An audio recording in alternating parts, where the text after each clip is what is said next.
దర్శకుడు ఎస్ఎస్ రాజమౌళి తన సినిమాలతో తాను గ్లోబల్ దర్శకుడు అవ్వడమే కాకుండా తన హీరోలని కూడా గ్లోబల్ లెవెల్ కి తీసుకెళ్లారు.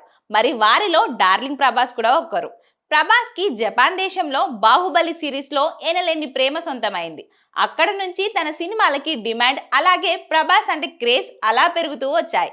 ఇక లేటెస్ట్ గా ప్రభాస్ నటించిన బాహుబలి 2 సినిమాలు కలిపి అక్కడ బాహుబలి ది ఎపిక్ గా విడుదలైన నేపథ్యంలో ప్రభాస్ ఇంకా నిర్మాత శోభు యార్లగడ్డ స్పెషల్ ప్రీమియర్స్ కి హాజరయ్యారు.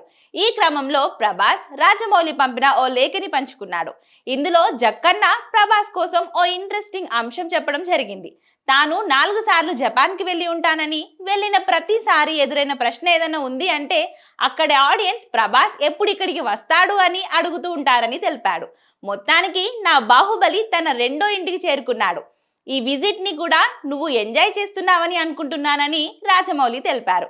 దీనితో ప్రభాస్ కూడా అంతే ఆనందంగా ఈ పోస్ట్ ని షేర్ చేసి ఈసారి మనిద్దరం కలిసి జపాన్ వద్దామంటూ పోస్ట్ చేశాడు. దీనితో ఈ పోస్ట్ ఇప్పుడు వైరల్ గా మారింది. సో జపాన్ ఆడియన్స్ లో ప్రభాస్ కి ఉన్న క్రేజ్ ఎలా ఉందో అర్థం చేసుకోవచ్చు.